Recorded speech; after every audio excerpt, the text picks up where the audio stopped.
Hi folks, welcome back. This lecture is about one of the most important topics we'll cover all semester, namely collaboration. Now this is something that most students, let's be honest, really dread. You have a class and you've learned that a good chunk of the grade is going to depend on this big group project. And if you're a slacker, you might think, oh great, I can kick back and not have to do any work. On the other hand, if you're a conscientious student, somebody who cares, namely somebody like yourself, you probably don't look forward to this. You'd rather just be able to manage everything on your own and not have to depend on other people who might be the slackers we just mentioned. Fortunately, there are ways to go about collaboration effectively. There's ways to do it well as opposed to doing it badly. And more importantly, when you graduate, this problem's not going to go away. There are very few jobs that you can just do all the work yourself and not have to depend on other people. So it's very important that we pick up on some basic strategies for collaborating well. Now, one of the big problems is the idea that two heads are better than one. Now this could be true, but it's probably not true in many cases. Think about a chef trying to scramble some eggs. Now if we add more chefs to the mix, does that mean we're going to get those eggs faster? Are they going to be better? Of course not. There's only one person that's needed to scramble the eggs. If you just add more people to it, it's just going to make it more confusing and more chaotic. May even take longer that way. On the other hand, if you're talking about preparing 30 dinners for a restaurant full of people, just that one chef alone is going to be very hard pressed to do that. It'd be much better to have a larger team that she could work with to get those orders out faster. So that's really what we're concerned with here. Now there's two sides to the coin. On the one hand, the authors, if you have multiple authors on a project, then you share the workload, but you also share the responsibility for that work. If you have two people that work on a project and the project turns out well, then it's probably not going to make a big difference to the audience who did what and who messed up and who had to pick up the slack and so on. What really matters is the project turned out well. They're both going to share that praise. On the other hand, if it turns out badly, then again, it doesn't really matter if the one person is working his ass off, the other person was a slacker. The audience probably won't really care. All they're going to see is that the project didn't turn out well, and they're going to blame both people no matter what you say. So it's important to go into this thinking that, no matter what, your name is on the line, your reputation is on the line. Whatever you can do to make the project a success is going to pay dividends for you, because if it turns out badly, it's not going to matter what the other people did or didn't do. It's going to look bad on you. Okay, so ideal world, we have good collaborations. It saves the time, saves the energy. We're able to do much more than we could do on our own. That sounds pretty good. Bad collaboration is going to be the opposite. It's going to be misery. It'll be a lot harder work than it should have been. You might lose friends over this or get a lot of emotional damage from it. The finished project's going to be a lot poorer than you could have done by yourself. It might be late or just never finished. So that's what we want to avoid. Now sometimes in a classroom your teachers will give you the option of setting up your own groups. It's very good if you have that opportunity, but you need to be aware that you're going to have to put some thought into this, and the people that would be really good to be on your team, the hard workers, they're probably very skeptical too. They're going to be the people that'll kind of think twice about joining a team. If you're the type that just says, well, this person's sitting to the left of me, this person to the right of me, let's form a team, put no thought into it, it's not going to be a very good team. So what should you look for in a potential team member? I like to give some warning signs, things to look out for. One is the person frequently late to class. Have you had an opportunity to look at their work? Are they doing well in the class? That's a big thing. Online class, obviously, you might not be able to see whether people are logging in or not, but you can look on the forums, for example, and see who's participating, who's really active here, who's doing a good job on this post. Chances are they'll be a good person to have on your team. Two, is it somebody that you've seen talking to the supervisor, the manager, the teacher, saying, I'm sorry this was late, this, and this came up. Is it the person that's always got some excuse, some reason why the work wasn't done? Avoid those people like the plague, because it's going to be the same thing when they're on your group. Hey, they're not going to do their part, and they're going to have a lot of great excuses for why it didn't get done, but that's not going to help you. And the third thing is does the person have a positive attitude? I caution you, in college, stay away from those negative people. They're always there. They're in every class. There's always somebody there that's complaining, negative about everything. You know, they wish they'd gone to a better school, quote unquote. You know, they think that this teacher's crap, all this kind of stuff. If you associate with those people, let them draw you into this web, it's going to have negative consequences for you. Try to associate with the people that have a more positive outlook, that are excited to be there, that want to be there, that want to do a good job. You can feed off that energy almost like a surfer riding a wave. It's going to be so much easier to get this work done with a group of positive people. Attitude, concern with correctness, concern with being neat. These are all signs that you want to look for in your collaborators. Okay, so let's say you've got a fairly good team. Next thing you need to think about is organizing this project. Now, it's very important right off the bat to figure out what you're working with. How can people contact each other? You want to make sure that the communication is as open as possible. So you've already exchanged phone numbers, email addresses. If it's somebody that creeps you out and you don't want them to have your phone number, you probably should have picked somebody else to be on the team, right? If you're stuck with them though, okay, they're at least going to have an email address, maybe a Twitter feed. You know, a couple different ways to contact you is always a good idea. You need to think about the scheduling. When are these people available to collaborate? Now again, this is good to know before you select them on your team. If the person says, the only time I'm available is Sunday mornings at 5 a.m., well, that just might not work. You might want to look on, see if you could find somebody a little bit more flexible. The team manager, let me back up a little bit. So you should have somebody on the team who is the manager of the team. Doesn't mean they're the boss. Just means they're managing the team. So they know who's supposed to be doing what, when they're supposed to have it done by, and it's somebody that you can go to if you have a problem and you need to work it out. You don't want to have to just keep consulting with the whole group on everything. There should be one person in charge of all the scheduling and arrangements, setting up meetings and so on. If you try to distribute that part, it's going to be chaotic because Joe here is not going to know what Bill's doing, is not going to know what Greta's doing. It's going to be a big mess. So somebody should be in charge of the scheduling. I just call him a manager. You call him a team leader, whatever you want. Now, besides this little sort of scheduling issues, you also want to make sure that the group has a common goal. You need to work out this beforehand. Do you want to have an A project, or is the group just going to be okay with the C? Where are they? Hopefully everybody wants to make an A. So then you need to be thinking about those extra steps you're going to have to take. Going to the right place with the project. Have them, the tutors look it over with you. Are people going to be okay with that? Are they going to be okay with 2 or 3 rough drafts? All this sort of thing needs to be worked out beforehand. Okay, once you've got this set up and you've got your meetings, you need to put some thought into how to do the meetings.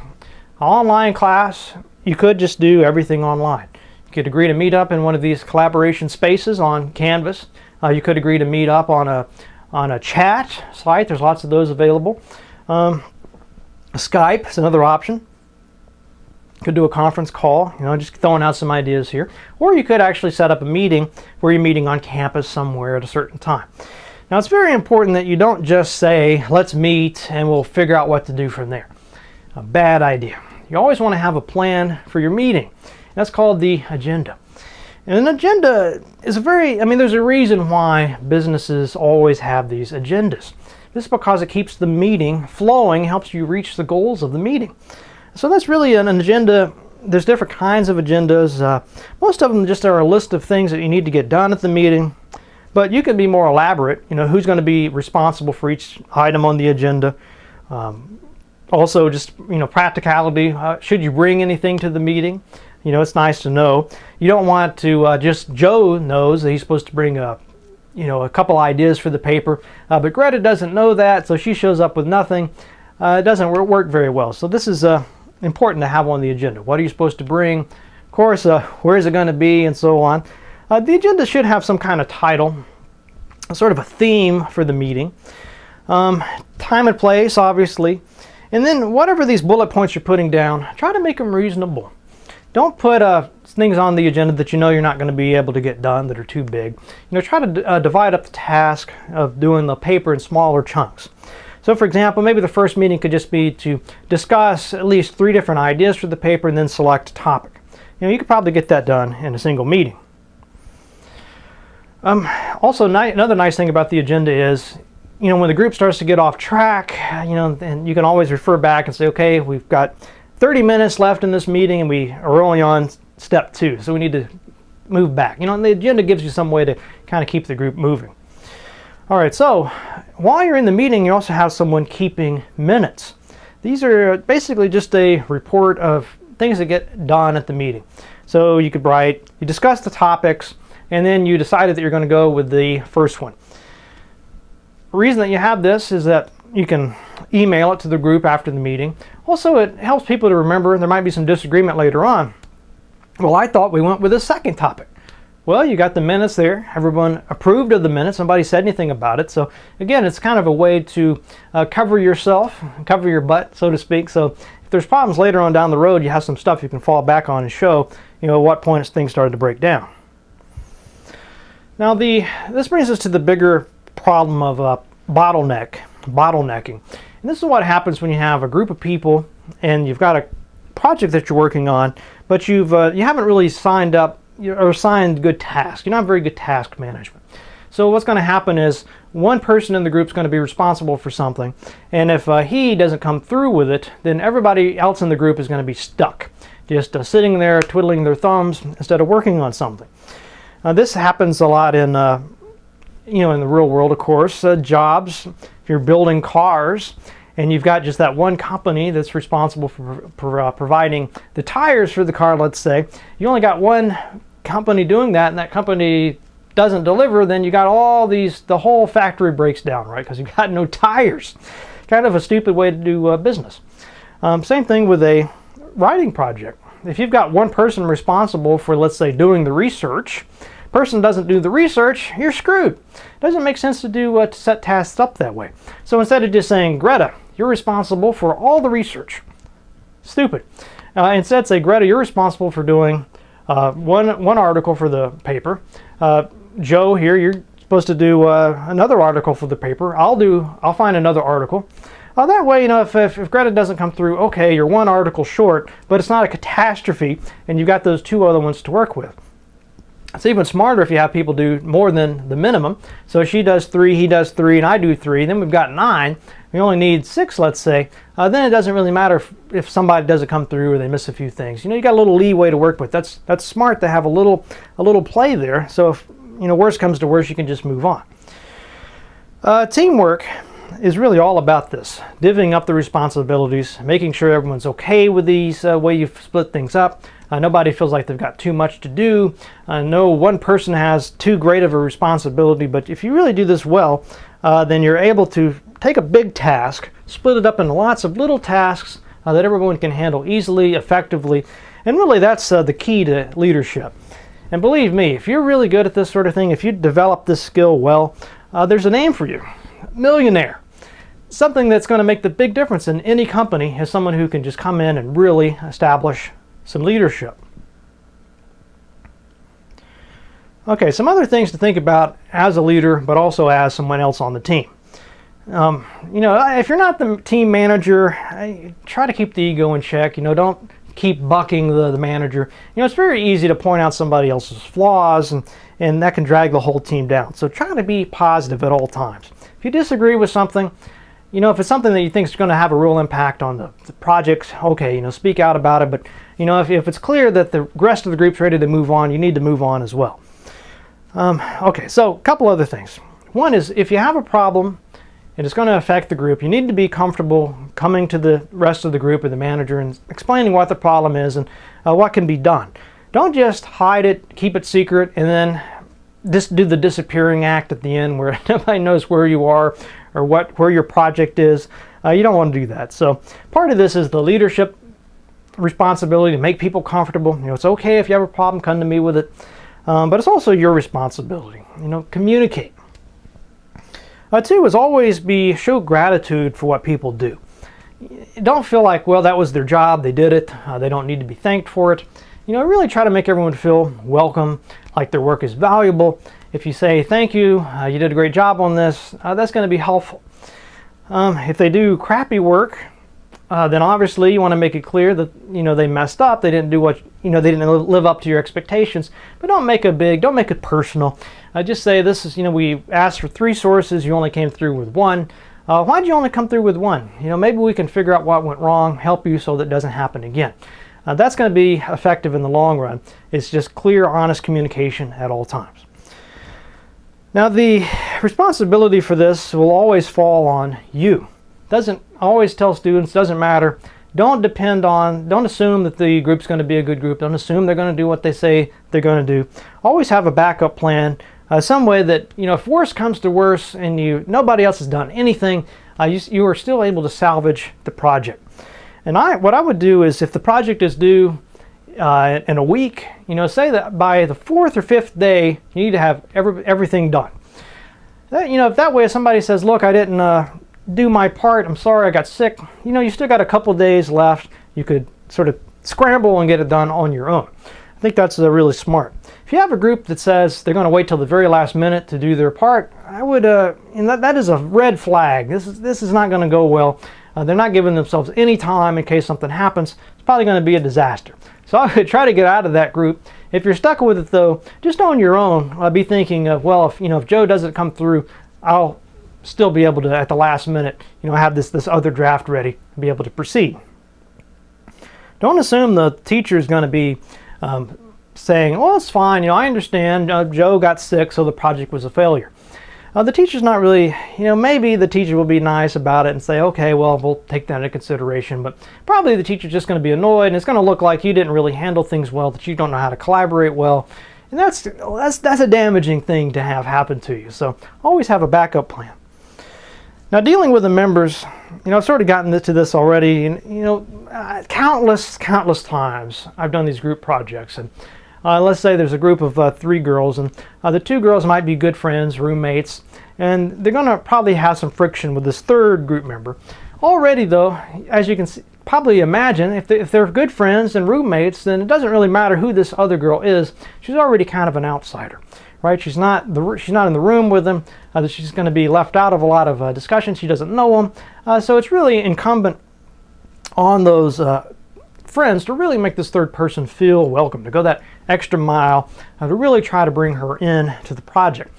What's probably going to happen if they don't do this is the person will probably feel alienated, not feel like her contributions are valued, that they don't really care about her feedback. So you want to prevent this from happening. So what you really want to do, first of all, is always listen to the person. If the person has a problem, don't jump on the person. Ask them, what is the problem? Tell me about the problem. I'm all ears here, and you're trying to think of solutions for it. If, on the other hand, if you're the person with a problem, don't just keep insinuating there's nothing that can be done. But listen and see if you can work it out somehow to everyone's benefit. 2, make it clear that the person you're depending on the person. It's not just that person's grade at stake. It's the whole rest of the group, and the person has an important role to play. If you notice any good leader, and you probably know this, it's not the person. Sometimes people get leaders confused with bosses. The only reason that boss is a boss is because he or she has the ability to fire you and is paying you to do the job. That's not the same thing as being a good leader. The good leader, you want to work for this person. You feel valued. You feel like you want to do the best possible job for this person because this person values you. This person respects you. Basically makes you feel good about doing the work, right? There's a huge difference in those two. So anything you can do to work well with others is going to pay off big time. The third thing is just, we kind of talked about this, clear communication, being clear about tasks and responsibilities. And if this was a job, obviously, you'd want to know how are people going to be rewarded. Are you going to split everything up evenly? Are some people going to be paid more than others? So on. You really want to be clear about that at the beginning. Some other tips. If you don't like the team member's suggestions, be very careful not to be rude about it. Don't act like you're just brushing it off. Always, master the art of listening again, paying attention to the suggestion. If you don't think it's a good suggestion, you need to be able to communicate why clearly and not rudely. Two, if they are disappointing you somehow, if they do fail their task, don't make out like it's okay. It's terrible at the end of a project when you've done all this work and you think the rest of your group likes you and you values you and you did an equal share of the work, to get thrown under the bus by somebody who said, well, you know, Jimmy here didn't really do anything and his work sucked and we had to carry him the whole way. Then he says, why? You know, I thought I was doing, you guys never said anything. You guys said I was doing fine. Yeah, that's terrible. So, you know, make it clear to Jimmy right at the beginning, right when he starts to screw up. You know, here's the problem. We have a problem with you. Here's how we think you should go about solving this. Of course, playing favorites. Nothing's going to make a group fall apart faster than if they feel like there's certain people that are favorite, the sort of inner circle, and these other people are outsiders. You probably have been in workplaces like that where some people are kind of chums and they got each other's back, and you're the new guy, you're coming in from the outside and you're just not part of that circle. You know, that's terrible. It's hard on the self-esteem. You're not going to do a very good job that way. So avoid that kind of situation. You know, if one person in the group is your best friend, don't play favorites with that person. Hold that person to the same standards as everybody else. Okay, so the keys to good collaboration. Good leadership, solid organization, clear communication. All right, so these are some tips about collaboration. And now I want to show you some digital tools you can use to expedite this. We'll be looking at Etherpad, Google Docs, and a few other sort of scheduling type things that will help you to collaborate online.